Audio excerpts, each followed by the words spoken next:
welcome to No Prize Podcast. This is the Professor Bud Young. That's Lucas, and we are here smack dab on the last day of July, getting ready to go into the end of the summer, if you can believe that. And this is going to be the litigious episode of No Prize Podcast. As late yesterday, we find out that Scarlett Johansson's suing Disney. Yes, sir. What's up with that? So all right. So here's what happened, man. With the whole pandemic and everything, the whole time schedule for the Marvel releases got slowed down or just put on hold. Right. One of the first ones that they did is the Black Widow movie. It's like the biggest theatrical blockbuster that they've had since during the beginning of the blockbuster. So instead of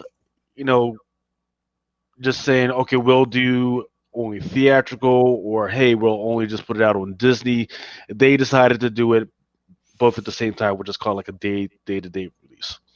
So, apparently Scarlett Johansson and the company that she's represented for are pissed off because, well, a lot of the bonuses on the back end are dependent on the blockbuster release. So they are insinuating that they are missing out on a lot of money because they're saying, well, by having it on Disney Plus, you're luring customers away from the movie theaters, and Right. they're going to just watch it at home, right? So, but that's unprovable at this point, right? Because once again, we are still in a pandemic, right? I stayed my butt home, right? Yeah. Like I am not going to a movie theater unless I really, really, really have to. And guess what? I would even if I really, really have to go to a movie theater, I would rather wait 120 days or 160 days to see it at my house rather than go to a movie theater, right? So there's all types of, but here's the deal. I've always known that some of the bonuses are dependent on hey, digital stuff and everything, but apparently that was not actually written to her contract. Really? Because Right. that's really not what I heard. No, it was not written to the contract. What was written into the contract was, hey, like $50 million up front, plus on the back end, right? Bonuses, vices, depending on the gross revenue tiers. So if it makes like 100 million, then guess what? She gets another 10,000. Makes 200. If it makes 200 million, if it makes a billion, then maybe she gets another 30 million or something like that. Well, Yeah. so right, but what once again they're saying that, well, because it was released on Disney Plus, well, we're not going to get to those bonuses or anything.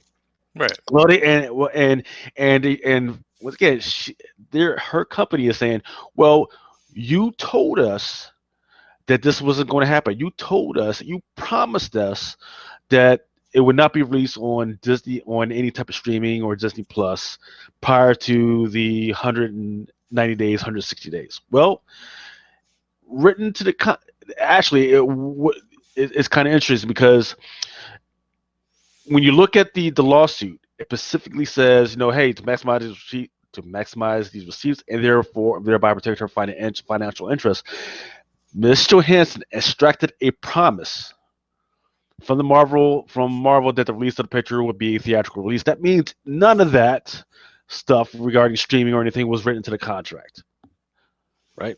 Yeah. And then later on it says, in light of these moments, Disney was well aware of this promise, but nonetheless directed Marvel to violate its pledge, instead released the picture on Disney Plus. Boo hoo hoo, whatever.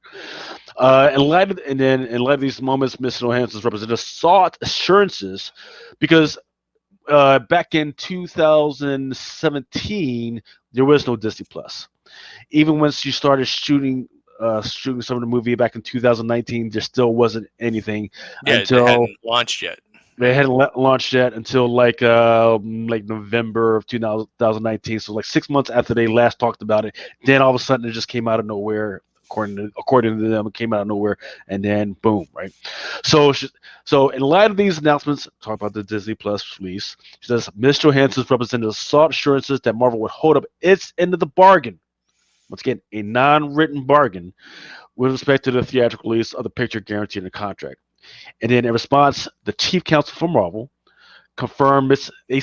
They confirmed by saying, "We totally understand Scarlett's willingness to do the film, and our whole deal is based on the premise that the film would be widely theatrically released like our other pictures. We understand that should the plan change, we need to discuss this with you and come to an understanding, as the deal is based on a series of a very large." Once again, this is her legal team that put this in bold, as the deal is based on a series of very large box office bonuses. Now, Mm-hmm. here's the deal: it was released worldwide, globally. Mm-hmm. They just didn't say anything about digitally. There's nothing in there that says anything that they couldn't put it out digitally as well as a worldwide release, right? And the thing that's going to mess them up is that they also compared it to Wonder Woman 84, which was a totally different aspect, because when Wonder Woman 80, they said, well, no, Wonder Woman 84, there was a lawsuit. No, there wasn't a lawsuit.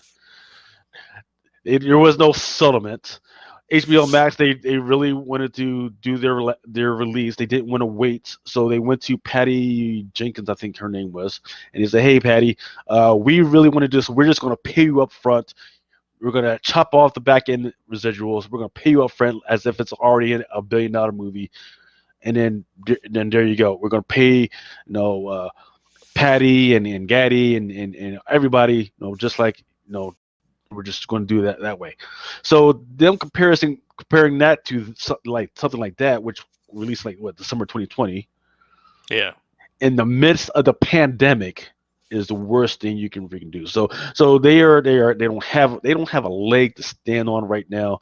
Once again, it is a written contract, a written thing that was, and there's nothing in that contract that really addressed the fact that Disney Plus, once again, I understand there wasn't anything. Well, you can't boo-hoo, cry about it later. Just make sure you get that in for the next contract.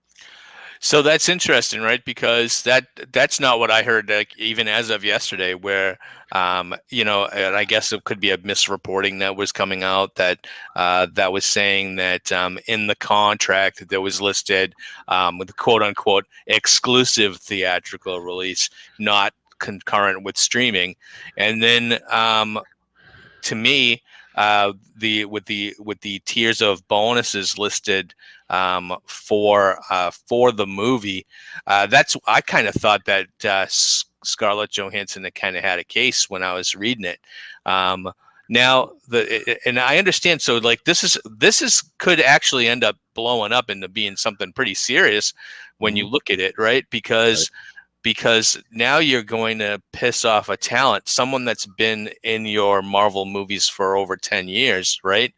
That is going to probably shine a light on maybe how happy all the other talent will be going forward if they don't do the right thing here. But what's the right thing, right? So I guess that's something that we can kind of look at being a bit of a gray area.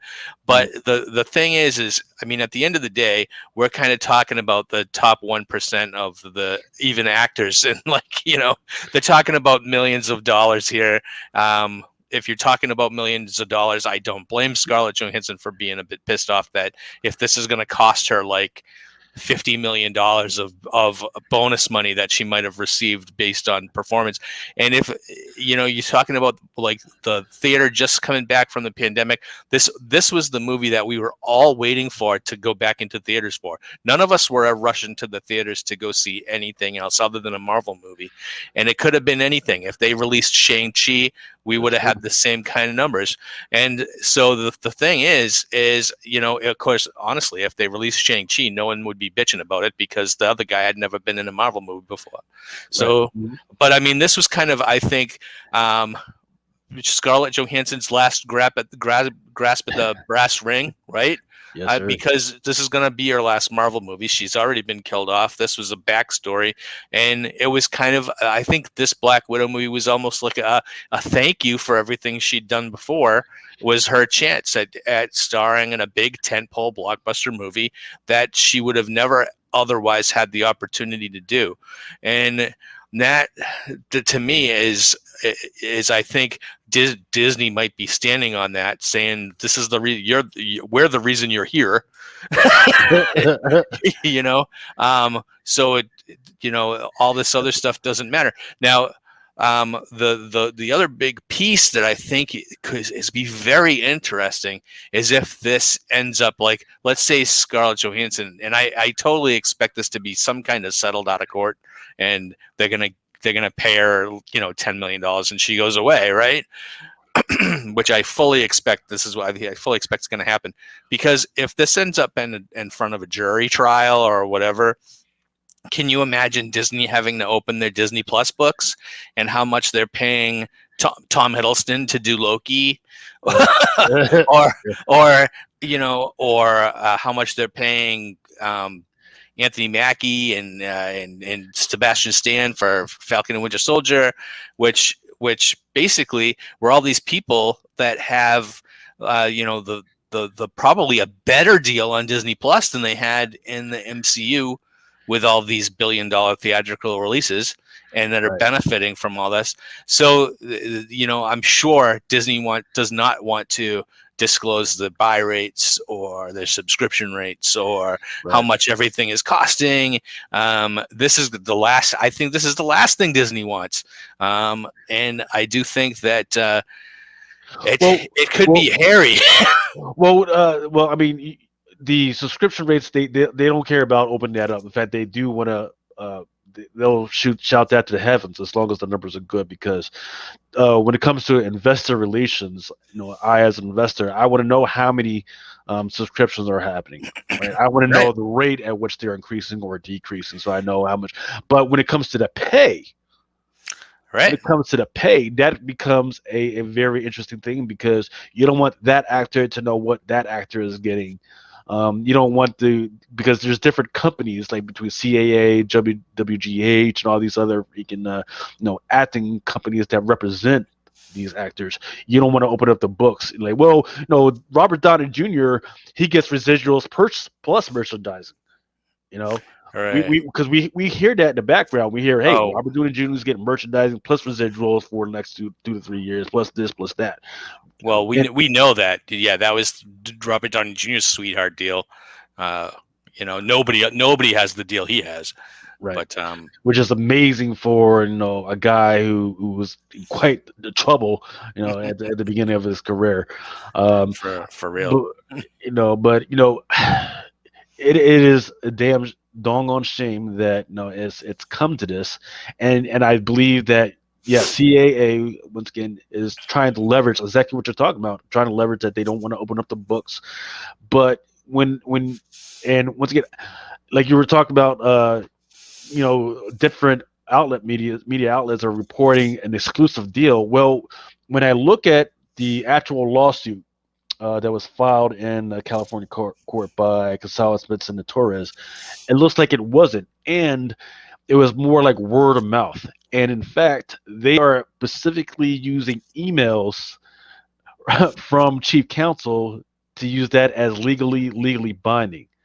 Yeah. And even in these emails, they never addressed anything about the day-to-day release. They just said, well, we're going to, once again, it says we're only to do the film, and our whole deal is based on the premise that the film would be widely theatrically released.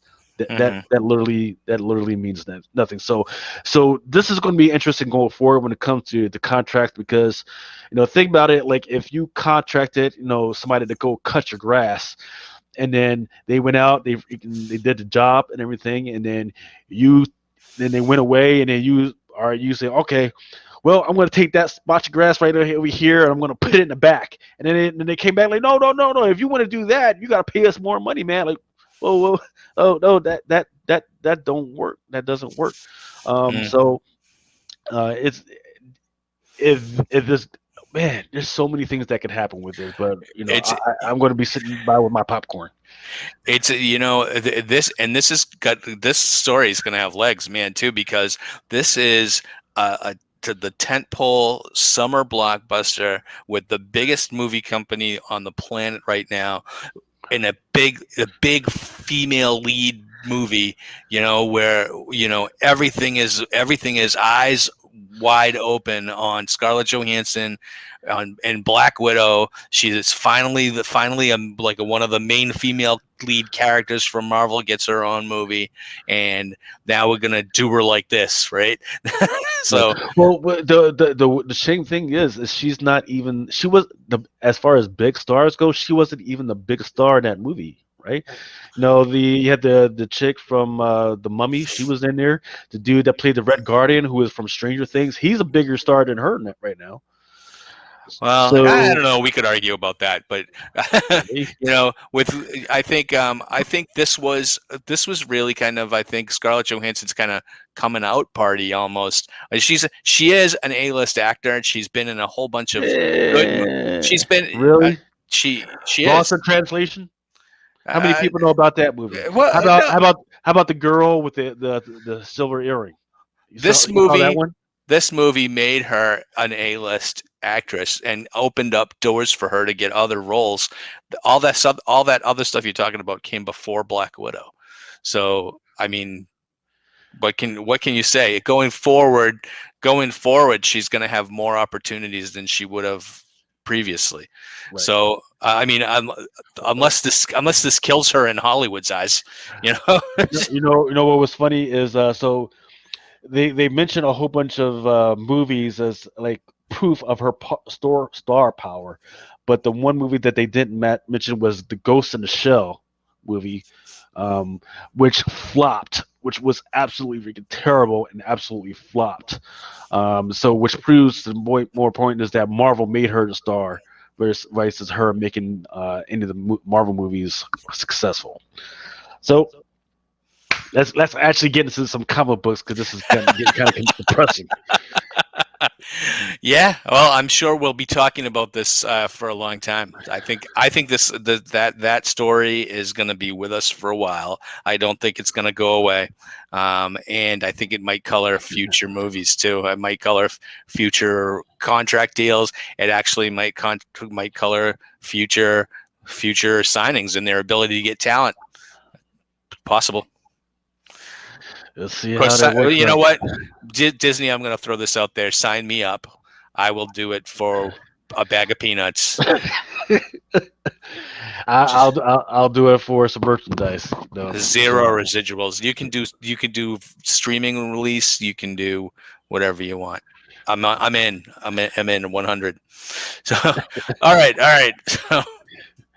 So let's jump into there's a few things this week. I was talking yesterday about the different things going on in just this week. There was some happenings, and I want to jump into Daredevil because the Daredevil happening was kind of under the radar, and if you really weren't looking, it's you might have missed it. So this is Daredevil Lockdown Part 2, Daredevil number 32. Chip Zdarsky, who's been doing an amazing job on this book, writing with Mike Hawthorne penciling and Adriano De Benedetto inker and Marcio Menes colorist. And we have your editors are Danny Kazem, Devin Lewis, and the cover artists Marco Cicchetto, who's our regular artist, and Matthew Wilson. So this issue kind of runs the gamut. We see all the different characters.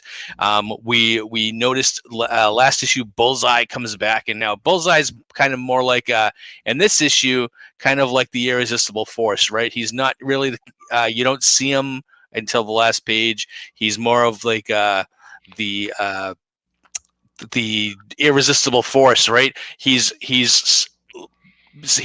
going up to the top of buildings and just shooting people from anywhere. So nowhere is safe. And he's in business for himself, so to speak, right? We all know Bullseye used to be Kingpin's bodyguard, and now he has no affiliation to anybody. He is just off the reservation. Kingpin's taken responsibility here since Typhoid Mary out to see if she can take care of him. But in the meantime, we have Elektra on the ground looking for him. And by Elektra, I mean the Daredevil-cladded Elektra, who everybody knows it's Elektra. She's not trying to hide her identity, which I think is actually pretty cool. She has a little run-in with Spider-Man, but the big story in this, other than Bullseye, because I think Bullseye is used as kind of like a sandwich part of the main story here, is Matt in jail trying to figure out what exactly is going on. He was recruited last issue where they said, so, there's something going on in the prison with, we don't know what's going on, and we want you to investigate it. And, if you investigate and figure out what's going on, we'll cut some time off, right?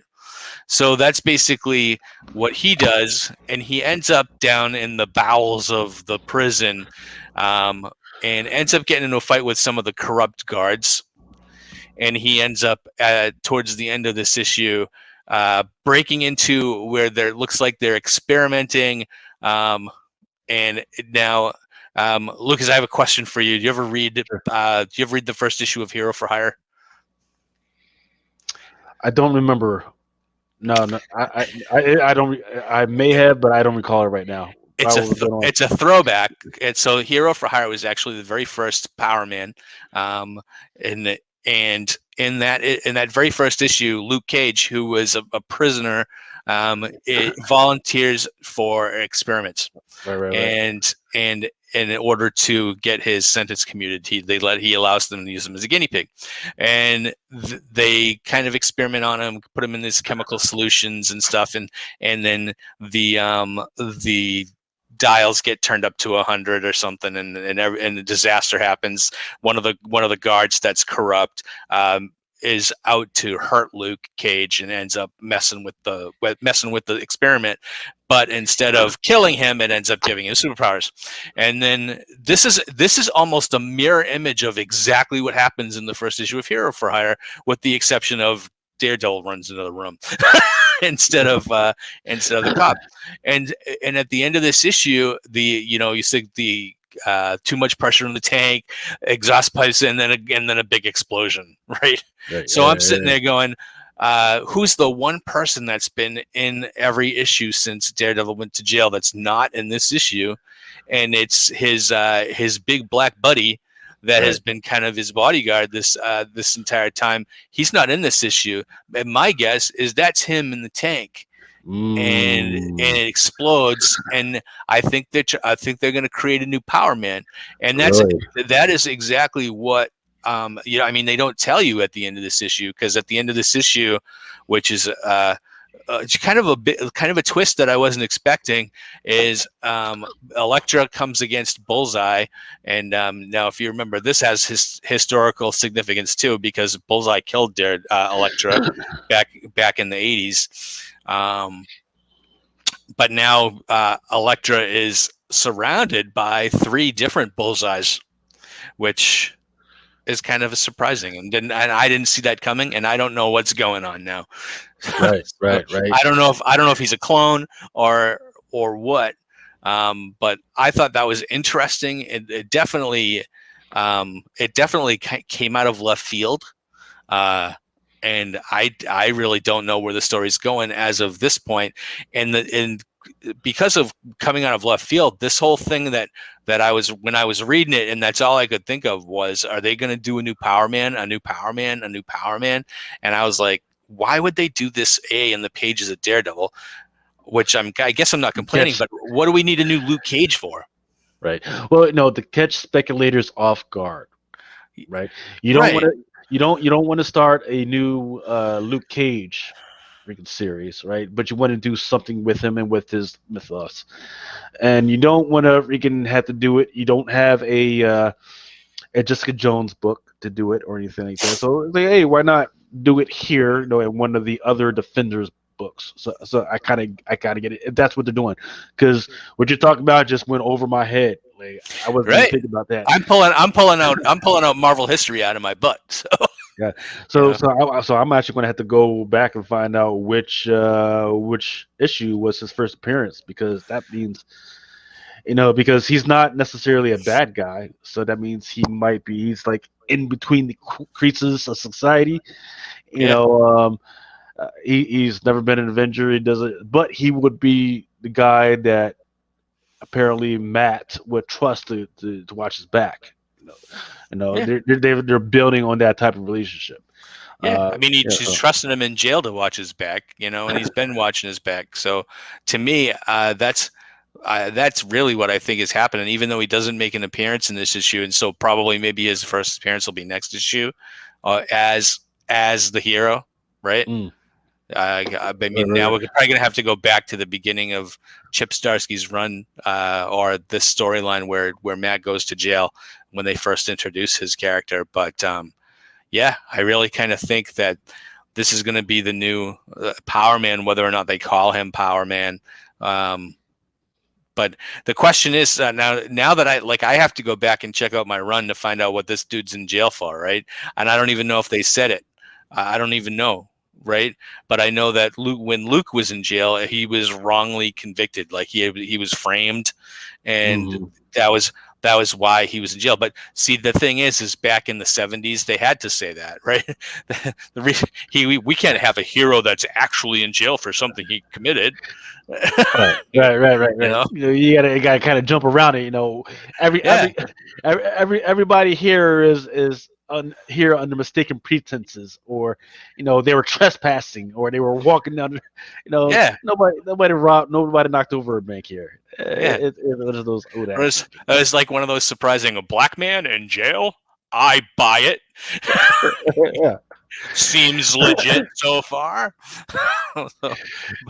But yeah, now now it's you can do anything, right? They could just be like, man, I was in jail for possession of marijuana. I'm still doing my time.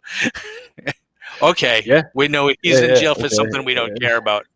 Okay, Exactly. so Right. He was wrong the whole time. It's like, all right, come on now.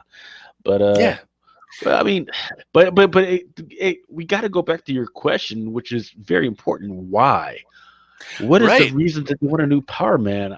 No Well, matter and what you do, like, we see this in another book we're going to talk about, but with them like they've been updating and not just updating their characters, but they're updating with the purpose of diversity, right? Primarily, and introductions of LGBTQ characters or characters that their readers identify with, right?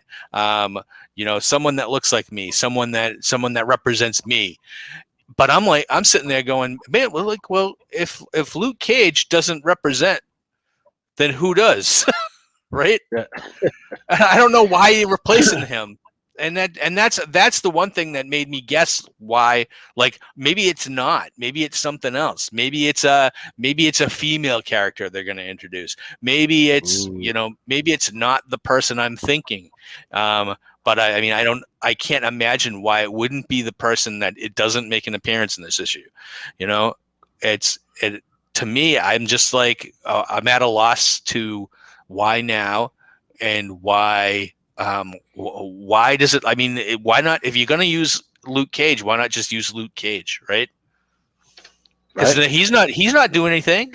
I haven't seen him lately, unless He hasn't unless, been in unless he was Avengers. he was in Yeah. Squadron Supreme. He was in that abortion of a limited series, But that was an alternate reality version of Luke.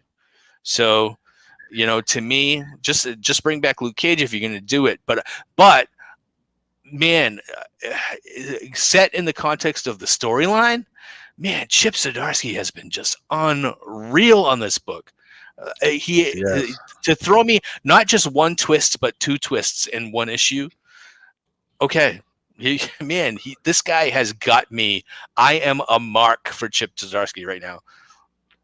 It's at the point Can right now that I'll probably jump over to any book that he's doing, and like I'm a Zdarsky fan right now. can I shout out the development of the little love thing in between Fisk and an old girl, right? Yeah, yeah, It's not full on. Okay, all of a sudden we wake up in their bed together. There's like genuine turnaround and showing of concern, allowing Yeah. it to allowing maybe I don't know, maybe they probably already had something happen off screen, but for me it's happening as I'm going through these freaking pages, and it feels real, right? Like Yeah. she's going out and she's going to do the job. He's like, hold up, wait a minute, no, we're not, no, you sit right here. She's like, hey, and she comes to him like a real woman, like a real woman who's literally like MFR. If you want something, you got. She's got to have a little black girl in it because she came into. She's like, if you want something, you got to ask. You don't just put your hands on me.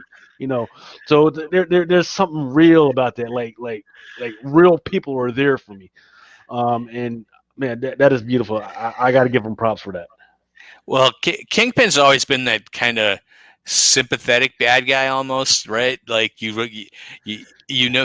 an evil dick, but he's got the motivations, right? So you know why he does what he does. That's what made him work in the Daredevil Netflix series. And rumor has it he's coming. He's gonna be in. Oh, what did I see? Uh, he's gonna be in something on Disney Plus, one of the Disney Really Plus shows. Yeah, Hawkeye. He's gonna be in Hawkeye. That's what I heard. interesting. Yeah, yeah. Vincent D'Onofrio. He's gonna be in Hawkeye playing Kingpin, which is gonna be. I think Hawkeye is coming out around the same time as Spider-Man No Way Home, which supposedly has Charlie Cox in it as Daredevil, and so we'll see if they're going to start integrating the Netflix shows, and that could be part of the multiverse, right? That could be part of the multiverse we saw unlocked in Loki.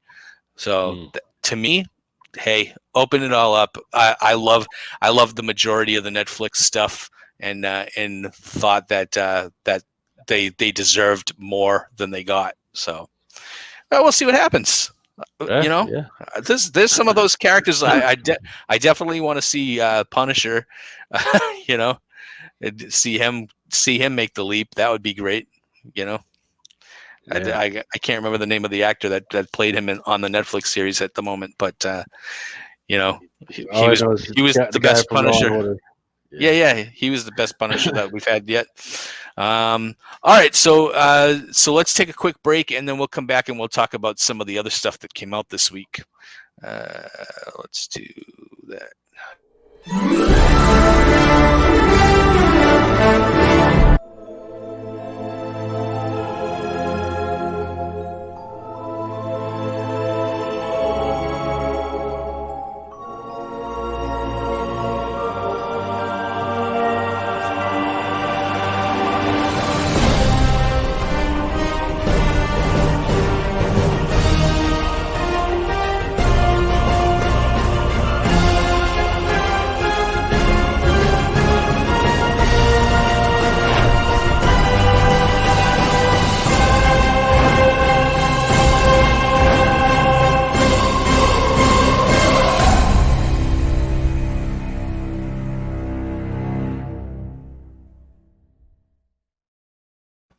Huh. Hey, there's another guy named Lucas. Yeah, I was like, hey, look, Lucas. I was like, wait, am I doing another podcast? What's going on? Then I was like, little kid must be named Lucas. Okay, gotcha. Hey, Can't be, I didn't know. That's the first time I watched that ad. So hey, y'all can't be doing that to me, man. It's too early in the morning. Got me overthinking stuff. Come on now. you're like, wait, what did I record when I was drunk last night? Oh, and it happened plenty of times. People come back like, "Hey, man, that was great, man. Are you sucking now, man? I have no idea. I have no idea what you're talking about, man. I'm just going through the day. so, Well, so make sure to check out the Random Dad Chronicles on Undercover Capes and all the other shows like Flipside Focus and Old Timers and Jank Think Tank and all the other good stuff. All right, so let's get into some of this other stuff. There was some. Now we were just talking about them creating new characters for diversity and inclusion, and we get that this week at the end of the Black Knight. The Curse of the Ebony Blade. Um, I'm going to shout out the creators on this. So we have Cy Spurrier and Sergio Davila are writing, actually writing and art. And then we have Sean Parsons Inc., Arif Prianto, colorist, VC's Corey Pettit as the letterer, cover artists Iban Coelho and Jesus Abertov, and editing by Tom Groneman. So what did you think about this? Because I mean, this book was actually under the radar for me, and I was reading it just to kind of read it because we get it in our pull lists.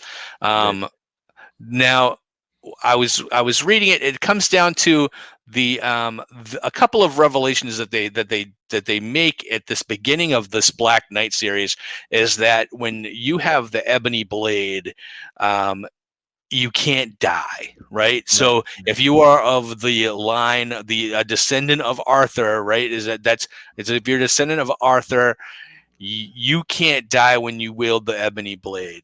If you die, it brings you back and resurrects you. And that is something new. That's something that didn't happen before in the Marvel Universe. So the first issue, Dane Whitman gets killed and gets his head chopped off or something. So he's dead, right? And then by the end of the first issue, he's resurrected. Right. And I have to admit, the rest of this limited series has really kind of been forgetful. They throw Elsa Bloodstone in here, who's always been a kind of a throwaway character to me. I don't like her. And then there's a new character that they introduce. I'm going to call her Miss Jax because I've looked through this issue 100 times and I can't find her first name. But the revelation here, you realize now in this last issue, Dane is dead until the end of this issue. Right. And they show him with a kind of like a deathbed confession as he's dying on the floor as Mordred had killed him, where he's saying how that he had a relationship with a girl named Ashima, and they fell in love. They were going to get married. She had cancer, and they had a specialist in London. They were going to send her to get treatment, and Dane, and honestly, Dane's character takes a little bit of a hit in this issue. Yeah. He doesn't show up at the airport to go with his girlfriend. Exactly. Beautiful. Love it. Yeah, and then she goes over for treatment, and she dies because she never takes the treatment because she found out she was pregnant. Right. And she ends up having a baby that Dane never knew about. And so now Dane finds out that this girl, and I'm going to say Miss Jax because I can't find her first name in this issue. I think it would probably be, maybe it's Jacqueline. Maybe Jax. Maybe Jax is short for Jacqueline. I don't know. We can call her Jacqueline. So now we find out that she is the daughter of Dane Whitman, and that she is a descendant, which makes her able to wield the ebony blade and get resurrected just like Dane. So now we have a new Black Knight, and that by the end of this issue, she definitely is the new Black Knight. They defeat Mordred. Dane is resurrected by apparently coming back to life inside of Mordred and blowing him into a million pieces. Don't ask me how they do it. The storyline is kind of a bit convoluted at this point. Mm-hmm. And basically what really matters is the end, where you have a new Black Knight, and Dane is also alive. So we have two Black Knights. One is wielding the sword, one is wearing the helmet, and sitting on the crown. Crown. The Mordred was wearing this crown, and then apparently Dane creates this throne out of the crown, which has the same. It's made out of the same metal as the ebony blade, right? So that's an important point of the story right there, is that Mordred had constructed an app, and that app went out to like millions and millions of people, and a interface for the app was a crown that was made out of the ebony blade. Right. So when Mr. Dane Whitman was attached to the crown or touched the crown because he was actually connected into the app, right? So as of course he's connected to the app, he is by default connected to the crown and the blade, which means that that means that he can't die because he was connected to the app. So that's where the convolution comes from. It's one of those, oh, you got to sit at the board doing equations and everything to figure out what they're trying to say and everything. Mm.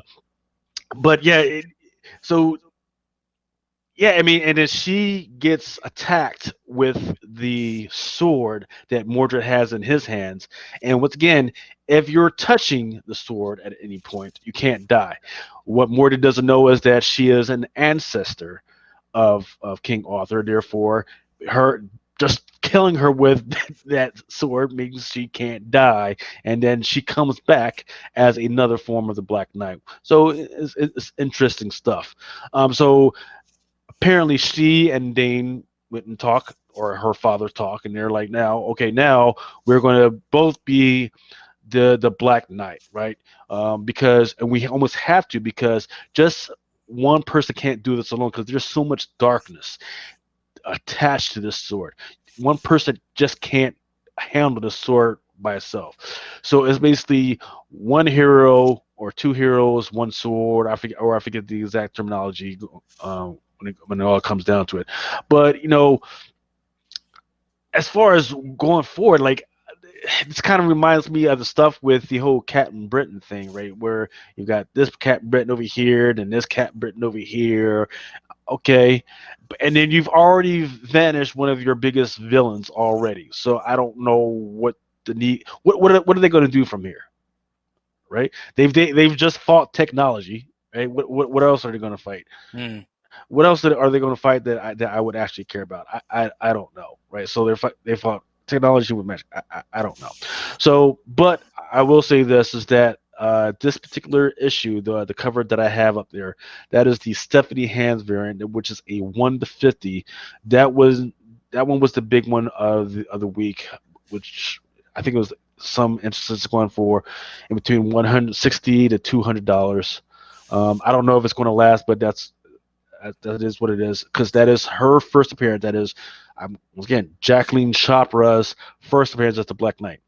Is it her first appearance, period? No. The first appearance of Jacqueline Chopra was in Black Knight, Curse of the Ebony Blade, #1. But didn't know that she was magical. She didn't know that she was, related to King Arthur at all. So nobody's really looking at it, but I think people should, because there's actually another Stephanie Hans out there for that #1 issue that looks almost exactly like this one. Here's the deal. If you look at the person that's on the cover right now, a lot of people are saying, well, we don't know exactly who that is, right? Now that we know what's inside the guts, that could actually be either Dane or it could actually be Jax. So you got to decide which one. But going forward, it took, what is this, issue #5? Yeah. That this was a long journey to come to this point, just to figure out that no, she was related. That you could do all this with the sword. Um, now they both can't die. Now they've got a fancy new chair, apparently, that helps them see things and all this other stuff. I'm just worried about the future, like what can happen after this that would make me care. And don't forget that Black Knight at some point is supposed to make it into the MCU. Yeah, he's going to be in the Eternals, Right. played by Kit Harington, and he's playing Dane. So that's to me, I know that's probably why they did it, right? Because they're like, oh, there's going to be eyes on Black Knight when Eternals comes out in November, maybe. Maybe, but I mean, Black Knight and like Dane Whitman has always been a C-list character at best. One of those characters that's been in the Avengers that maybe you pull out of your butt when you need a guest star type. Mm-hmm. But he's never been able to carry a book. He's never been able to really. I mean, he doesn't have any bad guys other than the whole King Arthur type mythology. You know, Mordred or Morgan Le Fay or something like that. He doesn't have any kind of like rogues gallery. He was kind of big in the Marvel UK about like 30 years ago when they kind of did the Marvel UK books, and they kind of appropriated him.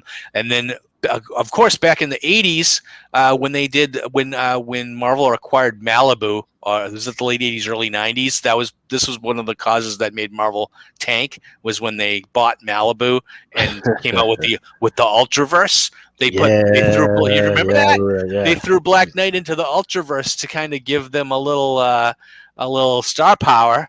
So they give him Black Knight, you know.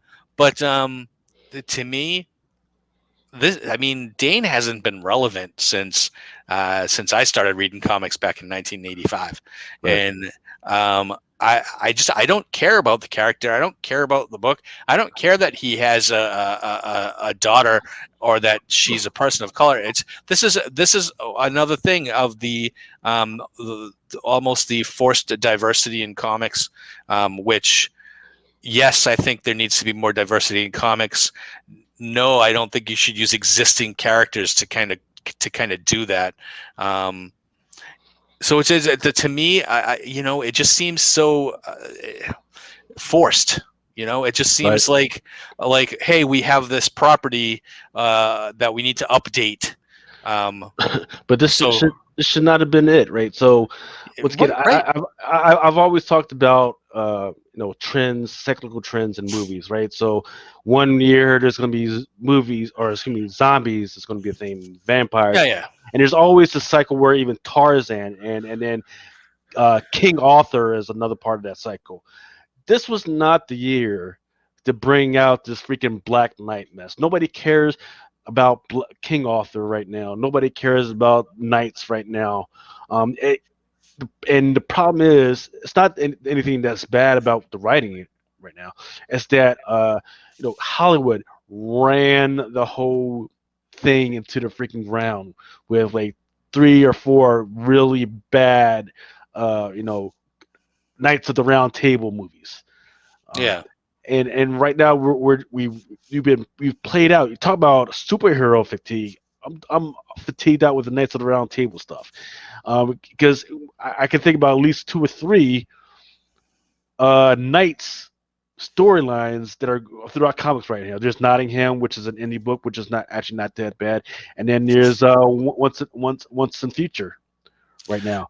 Yeah, the question I keep asking myself is, why don't they just why didn't Marvel like throw him back in the Avengers for like a year to kind of build up the character and get everybody to remember who he was, etc., and then maybe come out with a limited series instead of having this come out from like left field?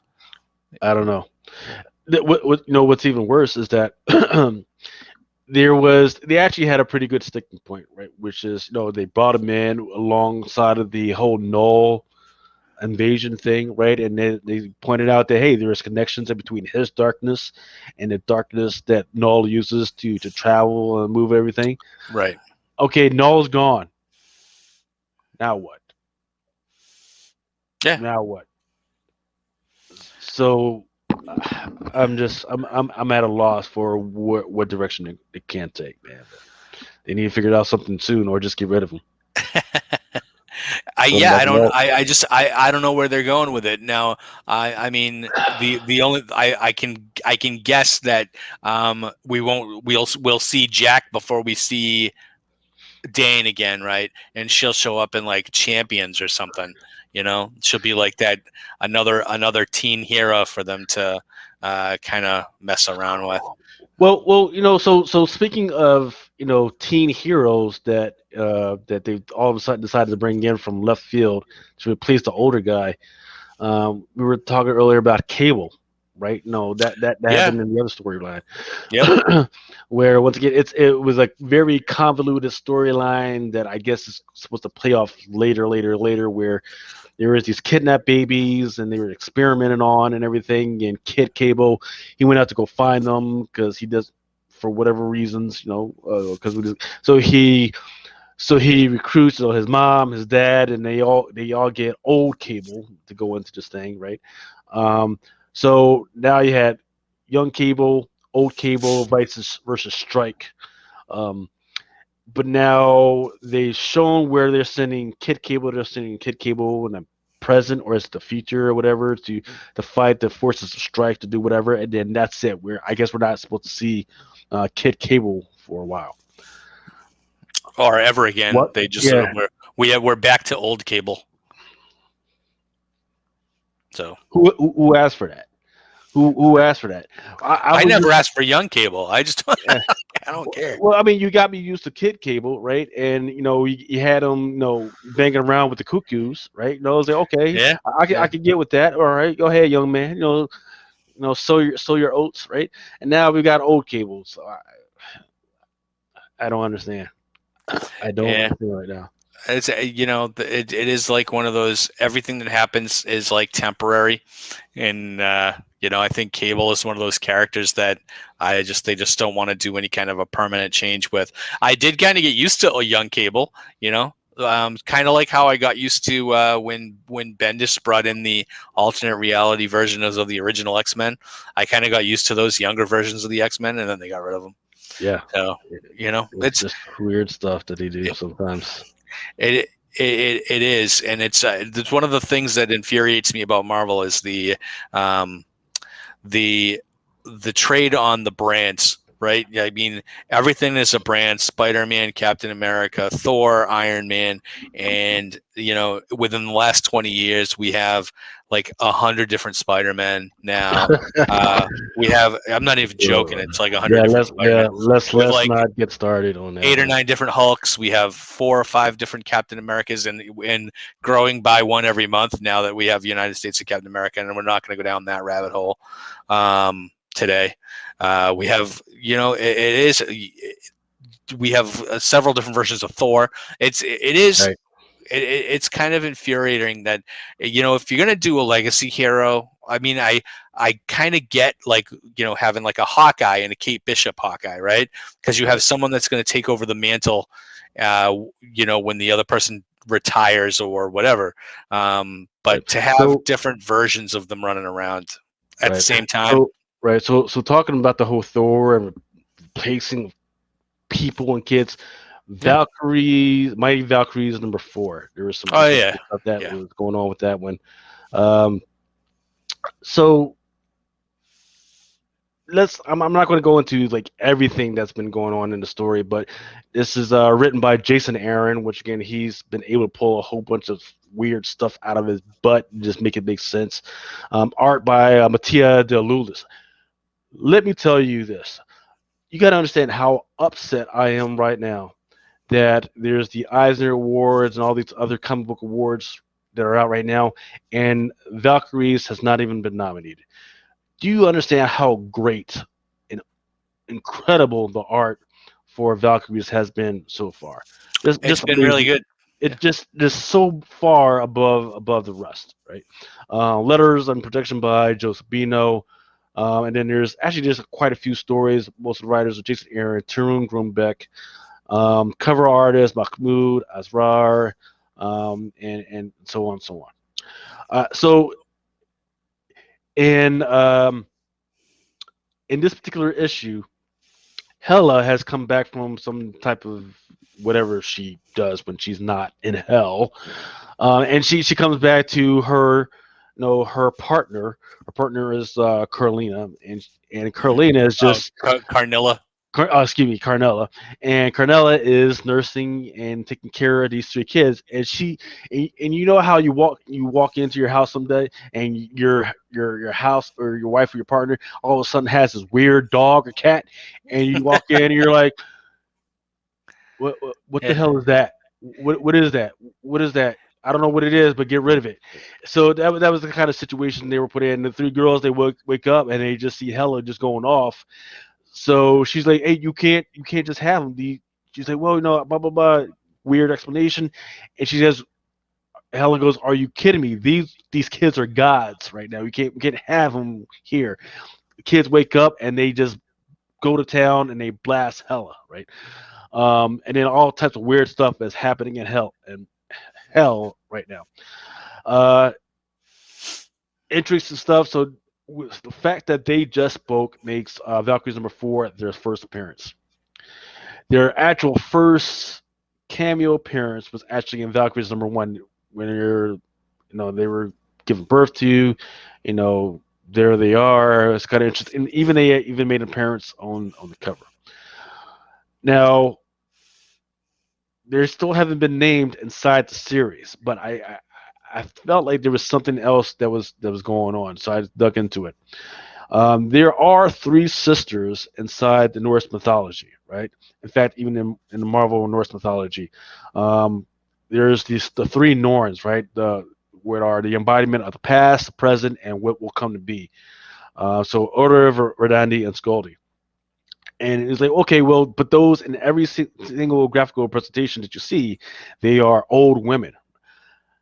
However, in some of the photos that I've seen of the Norn that are not Marvel related, the Norns are like color coordinated. So one weaves a dress of this, one weaves a dress of yellow, blue, or whatever.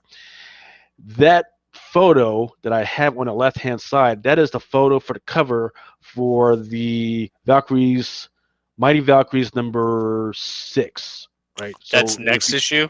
That's the next issue. And the interesting thing is there's these little weird color things that's happening with them, right? So the one on the left is red, right? So that's one sister, right? And you can see the picture of the photo of the Norns that I have in there. Then there's one that's blue, and then the one on the right, if you see her little hand right there, that's yellow. So that makes me think that what happened was at one point Thor had actually killed the Norns. Once again, the first appearance of the Norns was in Journey into Mystery number 102. But he had actually killed them, and the mighty Thor disassembled Ragnarok, right? He broke the spinning wheel and everything. He killed them, and to include those who sit above in the shadow, he killed them and everything. But the one part of Ragnarok is that you can destroy everything, but it will eventually come back. So most likely, this is the reiteration or reincarnation of the 3 Norns. That's what I think has happened. That's my theory, and that's what I'm sticking with going forward. Your theory is as good as any other, sir. Did you see the Marvel trailer yet? Which one? The new for Shang-Chi. Oh, I didn't see this one. No. Yeah, you gotta check it out. It's got a lot of interesting things in there. People are saying that the big guy over here, he's like Razor Fist. We don't know who. I think Aquafina is the Great Protector or somebody. We don't know who this young lady is right now. I'm only honing in on her because she has a similar haircut to this person who is a part of the rings under Shang-Chi. And I don't know who this individual is. Somebody probably knows who it is. There's all types of things out there. We could. And one of them is probably Razor Fist, right? But I mean, we can't say maybe they're brand new characters. I mean, I've read a lot of Master of Kung Fu, and there are a couple of characters that are like side characters, but there's not a huge cast list in Master of Kung Fu, so he does not have a big supporting cast around him. So, well, we'll see. They could be brand new characters. Right. So. I am excited if you watch the trailer that there is at one point where he is underwater, and that might be a good way to lean into the whole thing of the submariner at some point. Also in Shang-Chi this week came out for number 3. He has a new sister. Yeah, they've been doing this in every issue. They've been introducing a new sibling. So I think maybe we might see more siblings going forward. Right.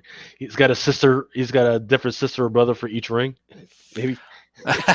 Well, see, the ring thing is is different, right? Because I mean, the Shang-Chi that we're reading in the comics has nothing to do with Mandarin's 10 rings at all. And in the movies, I think that's the thing that's going to separate him and actually make him fit in better with the Marvel universe, the cinematic universe, by giving him the Mandarin's rings. That's Jesus. That is an overpowered to the max kind of moment. Depending on how powerful they make the rings. I mean, Mandarin's rings, each one of them has a separate superpower, like disintegration rays and stuff. It's like weird stuff. Wait till you see the trailer then. Wait till you see the Okay. trailer. Okay. So now you got me. I didn't know. When did they drop the trailer? Because I didn't see it. Maybe Usually Thursday. I get Yeah, updated. maybe Thursday or something like that. Oh, see. Usually my son's all over it and sends me that stuff as soon as it drops. Yeah. He dropped the ball, my kid. But yeah, apparently his sister is a mutant. Wolverine invites her or tries to take her back to Krakoa and everything, but she decides not to. And apparently her dad tried to have her killed at some point because she was a mutant and everything. So weird stuff. Interesting. So speaking of mutants, and this one, did you get to read Sword? Sword I number 7? did. And this is so. Can I just say I think Sword is actually one of the mutant books that actually makes sense to me, and I love it because it's tying into other things. And you know what? It's in the middle of this Last Annihilation story that's tying into Guardians of the Galaxy. Do you ever think Guardians of the Galaxy would tie into a mutant book, and the mutant book that just took over the moon?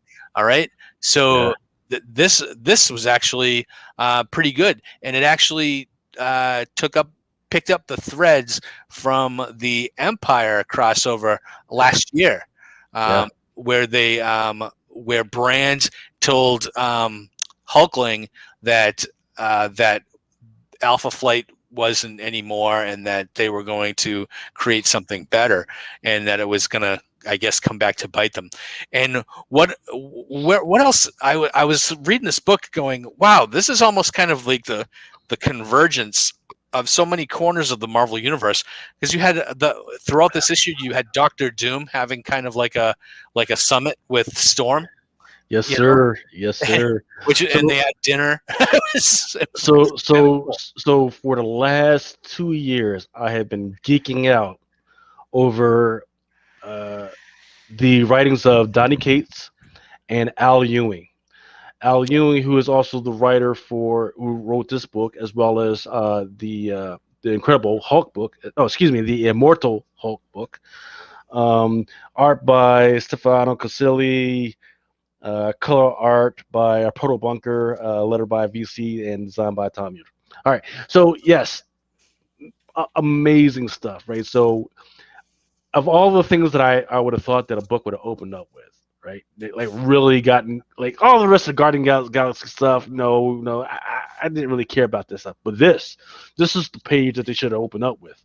You got Doctor Doom sitting down with the immortal goddess Storm on Mars. On Mars. And you're like, hold on, wait a minute, is this like a romantic thing or what's going on? And no, they get right into it, like, hey, this is business. And he gets a little out of line, and she's like, hey, don't start flirting. Don't start flirting. Yeah. Let's get down into it. And what they actually start talking about is the Mysterium, right? Which is that new metal that they've been passing around and using as clout and as collateral for some of their other projects. I don't think they really have a name for it, but so far they've calling it Mysterium. And he's relating to Storm and saying, hey, I know all about it. I've messed around with it myself. However, when I did it, I had gloves on. I don't know what you guys are doing, but I had gloves on, right? And she's like, well, she's like, well, we don't, and she's like, and he's like, if you want, I can teach you how to utilize it and do this and that and everything correctly. She's like, well, we don't really need anything from you. And there was an interesting kind of back and forth between Doom and Storm, amongst other things that were actually going on at the same time. Now, what was more interesting was the language that he used to describe his encounter with the metal, right? He says, Mysterium is not from our reality. using mutant technology. You condense it from primal Kerbons, right? Primal Kerbons was a term that has been used in Immortal Hulk, and in Yeah. fact, it was used in Power of X, right? Shout out to Jack Kirby for Kerbons. Yes, sir. Good stuff. And then he says, at the heart of it, and I'll get into that a little bit, for they have always been the same place, the above place, right? The white hot room, the mystery. So there is a lot of powerful stuff when it comes to the Marvel universe regarding every single one of these. So for instance, the white room is a place where whenever the Phoenix is not out and about, Phoenix resides inside the white room. When Hmm. Phoenix leaves the white room and consumes somebody else, the soul of that person goes to the white room, right? The above place. The above place is supposedly where the one above all, his connection to everything kind of exists. The heart of it actually would be the heart of the Phoenix or the heart of whatever, right? And how do we know that? Because, boom, here we go. Sword number one, right? I forget when this came out at the beginning of the year or something like that. They the sword team, they actually blast these gamma rays into this one point that or to this manifold that manifold actually built, and then they just enter into this white room. Hmm. And the white room, they don't, from their eyes, they don't really know what it is. They don't know where they are, but they know that one thing is that they just got to get to the center of it. They all go to the center of it, and Manifold reaches his hands in, and he brings out this thing, right? Which is, of course, the metal. Now, the interesting thing is, let's see, actually, I don't have it on here, but Doctor Doom, at some point inside the comic book, he describes himself as the Eye. He says, "I am an eye. I have been the Eye." Blah blah blah, whatever. And then here, in Sword number one, it describes the Eye. The Eye is a broad spectrum telescopic microscopic vision. The person, the Eye, is able to discern the carbon particles that formed, and then it was called crossed out. Huh. Back up, no name given, Doc, right? So this is the whole mysterium. So I know for a fact that this is the metal. Now, if anybody out there is well, no, that's just coincidence, well, the very last page of that issue has this writing, and this is sometimes why it's important to read the writing, right? It says, "Hey, you have stolen fire from heaven to hold in your hands. How could I object? I had done the same myself, with one significant difference. I wore gloves," which is the same as that wording that Dr. Doom used. It says, "Be careful, Victor Von Doom." So this is exactly what he says in this current issue, Sword number 5. Hmm. And they set this up in Sword number 1. So there we go. So that's that. So this is, once again, Sword has been really good. It's all over the place. It's, once again, it's a space. It's touching into different realms of the Marvel universe, trying to tell a story and everything. Um, and once again, this is another issue where I'm like, oh, that's kind of weird, and that's kind of weird wording. Now I got to go back. So I actually had to reread about 3 or 4 books Huh. to figure out where I saw that stuff before. So great stuff from Al Ewing once again. He's been tying stuff in and using characters that not a lot of other people have been using. I love Manifold as a character. I love Brand. And then some of the other characters like, is that Wheels? Is he from? I can't remember if he's from like the Fallen Angel book from back in the '80s, but I think that's who it is. Yeah, I But don't remember either. but Fabian Cortez, come on, there's some real cool characters in this book, and it's one of the things that, like, I think I like this book because it kind of concentrates on very specific characters as opposed to most of the other mutant books that you have to kind of have a checklist and who the heck is in this book this month. Yes, But Sword is concentrating on very few characters, which I enjoy. So, and not mutants exclusively, I don't think. Yeah. So, But good. And then very last thing to talk about real quick is Star Wars. Now I know Star Wars is not necessarily your thing, but Well, the High Republic's not my thing. I've been reading the rest of them. right, because Star Wars, the High Republic is way before all that other stuff. The High Republic kind of takes after the original Jedi, like the Jedi aliens brings the Jedi religion to the human race, right? So these guys are really trying to figure out what is the Force and all this other stuff, right? So there is a new character, her or his, I haven't really figured out. I think it's a him. His name is Orla Jareni. His first appearance was actually in the High Republic novel that came out earlier this year. And what he's going to, I guess, do is kind of help some of the characters in and out of their stuff, because they've been kind of experimenting with using the good side of the Force and using the dark side of the Force, right? Because there's this weird type of virus type thing that's been taking over minds, and in order to get out of it and maneuver on it, they've actually had to dip into the dark side of the Force. So this is once again the High Republic. If you can get into it, it's an interesting thing to look into and understand. I think that little double sword that he's got, freaking awesome. I definitely want to see that out there. But then, once again, I'm down for it. I just don't think that a lot of people are down. But it's going to be interesting to see how this High Republic stuff is going to influence all the Star Wars stuff going forward. We should see.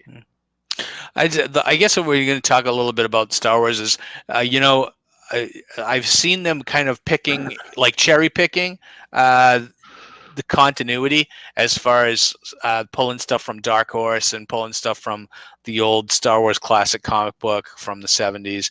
And I know that they had not a High Republic comic, but they did a history book in Dark Horse of the Dark Age of the Sith and all that stuff, and how much of that stuff affects this, or is this a whole new thing with a whole new backstory for Star Wars? And I don't expect you to answer the question. It's just just a rhetorical. Right. Well, it's weird, right? Because so far we haven't seen any Sith whatsoever. Yeah. Right. Yeah. So I don't know whether this is before the Sith war thing, because what you got to understand is at one point there was no real Sith. Right, there was the Sith tribe, but the Sith weren't bad at all, right? So I don't know whether this is during that time or is it before or after. I don't know. So, but we're at we're at issue number 7, and they haven't sliced that out. So we'll see. We shall see. We shall see. Yeah, so it seems interesting with a lot of new characters. So absolutely, I've been enjoying it so far. All right. Well, that's going to do it for this episode of No Prize Podcast. We seem to be running a little late, like we normally do. So join us in 2 weeks. We'll be back. It'll be August. It'll be the end of your summer, and we will be maybe looking forward to what's coming up on Disney Plus. Maybe talking a little what if. Interesting. And then we'll have other stuff to talk about. We never run out of things to talk about. So we will see you again in 2 weeks, and enjoy the rest of the summer. Wow.